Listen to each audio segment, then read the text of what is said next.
Hello everyone, I'm going to be reading chapter 10 to you today of The Girl Who Stole an Elephant. Dewdrops splattered on Chaya's skin as she brushed through the shrubbery. Dawn was a good time to be doing this. Nights were the worst. People were tense and waiting for trouble. But early morning, the night having passed, and people were in a good mood, not at all expecting a thief to strike. At least that's how it worked for robberies, so Chaya hoped stealing prisoners was much the same. The first hurdle was getting into the royal complex. There were guards at the entrance and on high posts at various points along the outer walls, not to mention the ones dotted along the top of the inner palace compound with a view of the grounds. Chaya leaned against an ironwood tree and considered her options. She was safe here, this patch of wilderness away from the palace where she could see without being seen. But how to proceed? There was a rustling behind her, and a red-clad figure emerged. You! Chaya pushed herself off the tree. What are you doing here? Are you following me? No, said Noor, panting slightly and adjusting her head covering. I was going for a walk. At this time of the morning, a likely story. I heard your friend, the boy. Noor looked down and scuffed the ground with a beaded shoe. Chaya sighed. I don't know what you expect me to say. Thank you for your interest. Now please go away. That thing you said the other day, said Noor, Chaya looking up. Chaya was beginning to wonder if she was deaf. What did you mean when you said you were going to break in somewhere and steal something? Listen, I'm touched by your concern, but I'm kind of busy at the moment. I don't have time to chat, okay? Noor looked from Chaya to the palace complex in the distance, the lion statue pale and faded as it rose up against the dawn mist. Are you going to rescue the boy? Will you? I can help you. You? Chaya had a sudden urge to laugh. I figured out how to open the box, didn't I? Chaya ignored that.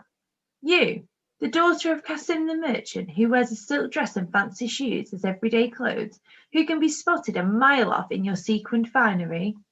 Noor scowled. What's wrong with that? The girl obviously lived on another planet.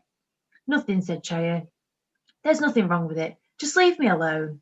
She darted away and sped off into the wilderness, adjoining the east side of the royal complex. There was no point engaging with Noor. She'd done enough damage already. Chaya took the long way round, ducking behind the palace and emerging on the other side. This was the western end of the complex, next to the temple where she had her lessons on a Wednesday. The temple's white pinnacle towered up, piercing the now milky early morning sky. There it was, the temple, her gateway into the palace, and Neil. The temple even shared a wall with the palace. On Sundays and full moon days, the monks went into the Queen's prayer hall through a pathway connecting the two. And from there, it would be just a matter of Chaya sneaking into the underground prison.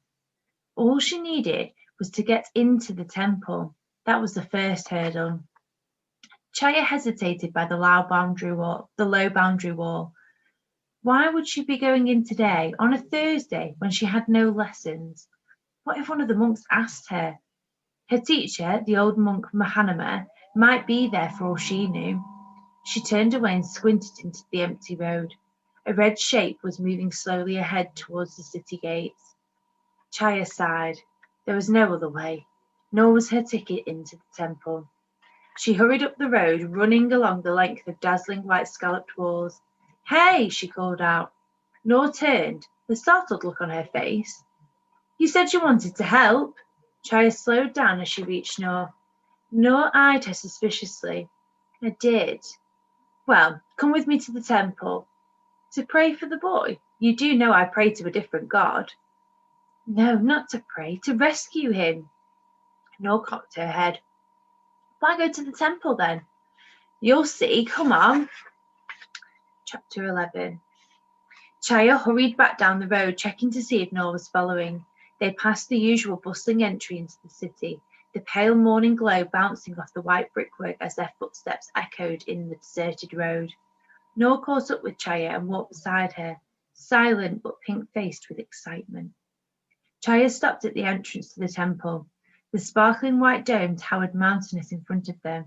At the foot of it, a line of child monks in their saffron-coloured robes walked to their morning lessons.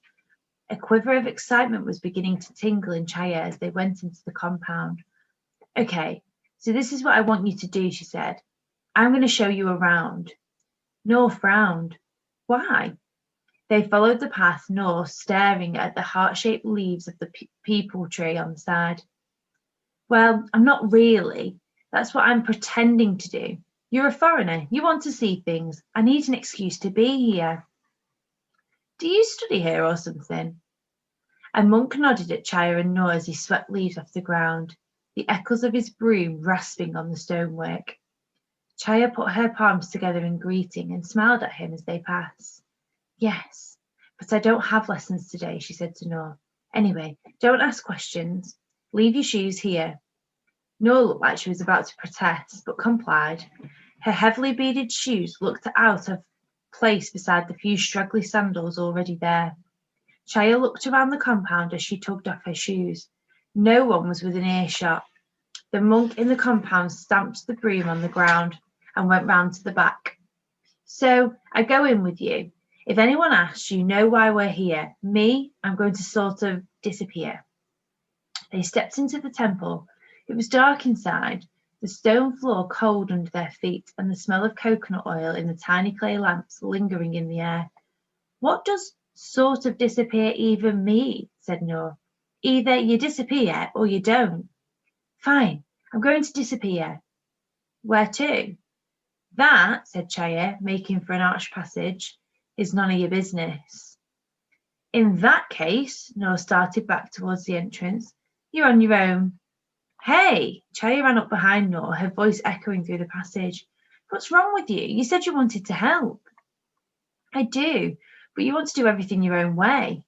Chaya was confused. So you can't expect people to help you if you don't tell them things. Why not? Once I disappear, your part's over. Chaya made a slashing action with her hand to emphasize the over. I only need you as a reason to be in the temple. Once I'm gone, you can leave. Leave? Yeah, go home, go for a walk, eat those sugary sweets on your sideboard, whatever. Noor scowled. I'm not going to... Chaya? Soft footsteps padded down the curving passage and her teacher, Mahanama, shuffled into view. Is that you, dear? Chaya glared at Noor. This would never have happened if Noor had just done as she was told and not argued. Yes, master. What are you doing here so early? It's not Friday, is it? He peered at Noor, readjusting his robe over one stooping shoulder. Who is your friend? Chaya shuddered at friend. This is Noor, master. Her father is the merchant Kasim. I've brought her to see our temple.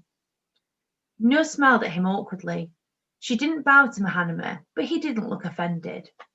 Ah, so you come from the land of deserts. Welcome, Noor. You are free to look around any time. I will ask Nana to unlock the shrine room for you as well. That'd be excellent, master, said Chaya. This was going to be better than she could have hoped. The shrine room was right next to the passageway to the palace. Thank you, said Noor. I've never seen a temple before. Where I come from, we have mosques. They're very different. Mahanama inclined his head. I've seen pictures. In fact, I have read many translations of your books by your people. We have a few works of science and poetry here as well, brought from the great library in the north. I would love to hear more about your land, my dear. The deserts, the cities, and your journey here by sea. I think you would have many stories to tell. Chaya nearly choked with annoyance. It's nothing you wouldn't know already, master. Now it was Noor's turn to glare at her. I doubt that, Chaya, said Mahanama. We all have so much to learn from each other. There's a great big world outside this island. Noor smiled. I'd love to come and talk to you. I could tell you about my country and all the places I visited on my voyage here. Come back when you've finished looking around if you have time, said Mahanama. And maybe, if you like, you can attend lessons here once a week like Chaya. I would love that, said Noor, brightening up considerably. But I don't know what my father would say. She seemed to droop a little at the thought. Chaya stared at the two of them. No, learn Sanskrit and the sciences at the temple like she did. Noor wasn't even in normal school, so why would she get to have those extras? We have to go, she snapped at Noor. Master, I'll show her around and then we'll leave. We won't take long. Oh, that's all right, my dear. Take your time. Mahanaman nodded at Noor, then moved off shakily using his stick. He stopped and looked at Chaya. You're a fair person always, Chaya. Remember to also be a kind person. Yes, master. As soon as Mahanama was out of sight, she tugged at Noor's arm. Come on. Noor followed her up the passage. What are you playing at? Said Chaya. You're just here as a cover. What was the whole Swedish jaggery act just now? What act? Said Noor. Some people are just naturally nice, you know. Chaya was saved from replying by a passing monk who smiled and nodded at her. Early lesson today, miss? He asked. No, we're just looking around, said Chaya. She wished these monks didn't start their day so early. She'd seen so many of them already. He was back a few moments later with a large iron key. Master Mahanama has asked me to open the shrine room for you, miss. He bustled in front, up a narrow passage to a thick, ancient-looking door. He jiggled the key in the lock and pushed open the door with a loud, grating noise. Take your time looking around. I'll come by and lock up later. Noor stared at the dozens of statues built along the wall. They're very old, Chaya said to Noor for the benefit of the monk who was leaving. Made in, a very long time ago. Chaya went to the door and peeped out into the passage. The monk was gone. She turned back to Noor. Okay, your part ends here. Walk around a bit and then leave in 15 minutes.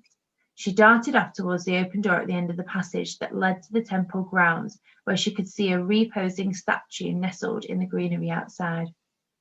She stopped and turned back to Noor in the shrine. Thank you. You've been a great help. She scurried off, her bare feet slapping on the gritty stone floor. Outside, wilted frangipani flowers lay at the foot of a giant statue near the palace entryway. Next to it was the steep flight of steps to the threshold to the palace complex. She ran nimbly up it. Miss Chaya? A surprised voice rang out. She whipped round at the top of the stairs. It was the temple keeper, staring up at her puzzled. What are you doing up there? Are you trying to get into the palace? And that's the end of the chapter.